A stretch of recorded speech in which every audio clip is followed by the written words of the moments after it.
German Chancellor Olaf Scholz travels to Beijing this week in what is fast becoming a controversial trip. Amid pressure both domestically and from within the EU to take a tougher line against China.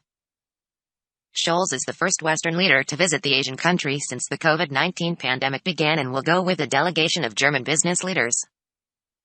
But many have questioned his intentions behind the trip, arguing he is prioritizing economic ties at a time when the EU is looking to reduce its dependency on countries like China and Russia. Strong trade links already exist between Beijing and Berlin, with China being its second largest export destination. As a result, the idea of decoupling from China, like what is happening with Moscow following its invasion of Ukraine, is a virtual non-starter for a lot of German businesses, with so many heavily invested in the country. Pressure is growing though from within Scholz's own governing coalition to deliver a tougher message to Chinese President Xi Jinping. A new China strategy is also being devised in Berlin, which Germany's foreign minister, Annalena Baerbock, says needs to be more assertive. In an interview with the newspaper Der Spiegel, she said this must be made clear to the Chinese leadership. We clearly stated in the coalition agreement that China is our partner on global issues and that we cannot decouple in our globalized world, but also that China is a competitor and increasingly a systemic rival. Baerbock said, "It is crucial to now make clear in China the messages that we laid down together in the coalition agreement."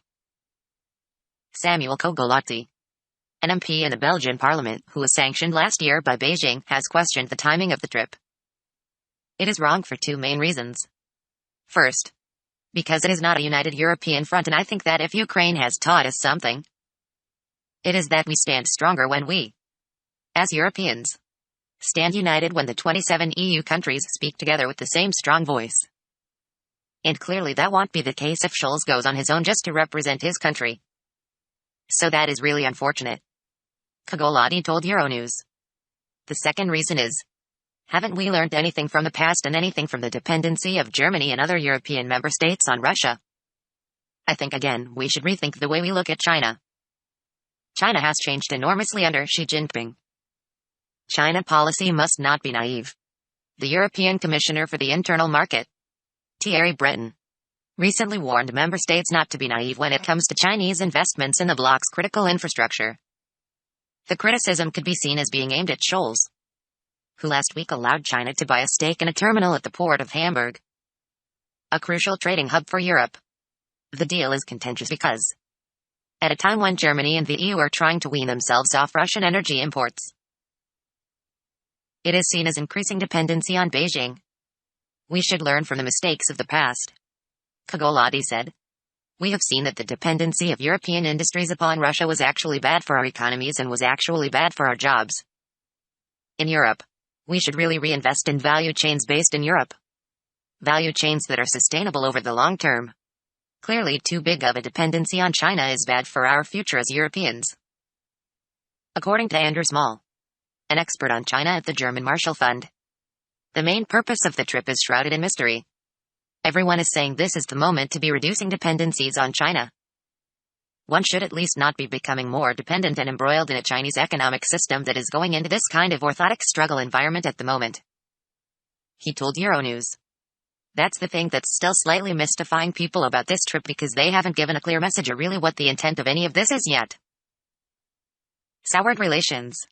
One line of thinking in Berlin will be to shore up relations between Brussels and Beijing after the relationship soured over the past few years.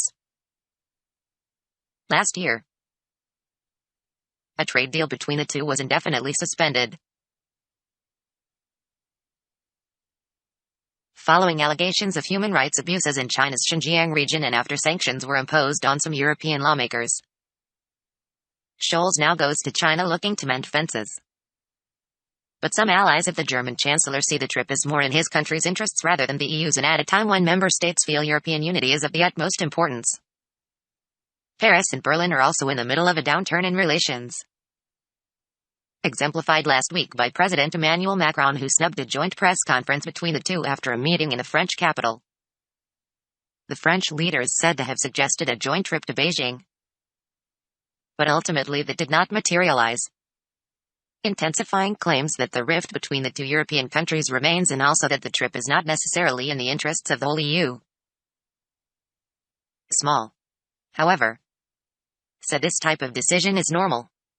In one way, it's relatively normal that European leaders do their own bilateral visits. There is a national agenda, as well as the European one. I think the question from other leaders, as we saw in the European Council the other week, is, again, what has been coordinated by way of a European message. He told Euronews. How strong is Germany going to be on some of the key messages if it looks as if it's acting alone? How far does this look as if it's simply Germany pursuing its own bilateral agenda without reference to the wider European agenda? And this was not a visit that was coordinated clearly in advance, even within his coalition, let alone with other European partners. This was a decision taken by the Chancellery, with Xi having just secured a historic third term as Chinese president, potentially allowing him to rule for life. Scholz will likely see his trip through the prism of realpolitik and having to deal with him in the long term. However, there are many outstanding points of contention between the EU and China, not least the situation with Taiwan and Beijing's ambiguous position on the war in Ukraine.